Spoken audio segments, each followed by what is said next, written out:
جيت نشارك معكم وصفة ترفيس القسنطيني على أصوله بمقادير مضبوطة ومكونات جد بسيطة. راح يخرج معكم معسل كما راكم تشوفوا والطري وما يجيش ناشف وينجح معاكم من أول تجربة.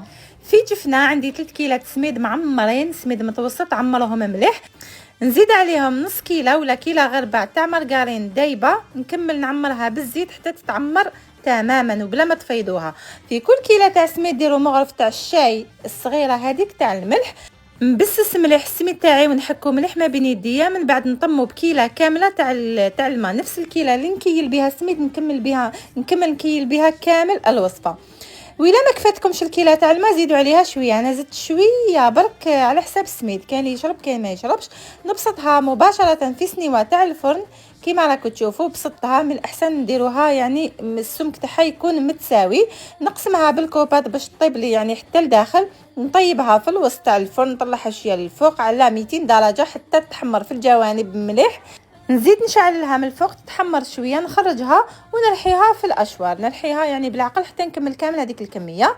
نعاود نديرها في جفنه ونشمخها بكيله كامله تاع حليب، كيله كامله معمره مليح تاع حليب. نضيف الحليب تدريجيا ونفتل بيدي يعني باش ما يتعجن ليش حتى يشرب كامل كميه تاع الحليب. نروح نفورو التفويره الاولى على الماء والماء زهر. بعد ما يفور التفويره الاولى نحيه مباشره، نضيف له 4 مغارف كبار تاع سكر عادي ونشمخو بكيله كامله تاع ماء زهر. القسنطينيين يديروا الماء ورد ماشي الماء زهر، بالماء زهر ويجي حتى تكملوا كامل هذيك الكميه وانتم تفتلوا فيه بالك ويحرقكم. وشوفوا الله يبارك كيفاش يتضاعف الحجم تاعو 3 خطرات ولا 4. بعد ما ينشف تماما نروح نزيد نفوروا التفويره الثانيه والاخيره. بعد ما يفور وتنحيوه زيدوا عليه نص كيلة تاع مكسرات محمرين ومحمصين اللي عندكم، رحيوهم برك رقيق.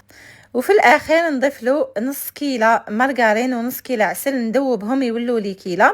نطم بهم رفيس تاعي، كل ما كانت الزبده ولا المرقارين بنينه حيجيكم الذوق تاع رفيس بنين. ونقدمه مباشره، والتزيين يبقى اختياري، هما يزينوه كيما راكم تشوفوا بسكر غلاس وشويه مكسرات اولي دراجي هكا باش يوالم التام تاع يناير.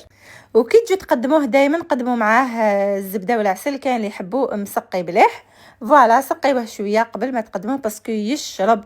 وشوفوا لي التعسال كيفاش يجي بنين ويجي طري بزاف بنين. حنا نديروه في جميع الافراح والمناسبات. والقسنطينيين تاع الصح يشمخوه بالماء ورد المقطر ماشي بالماء زهر.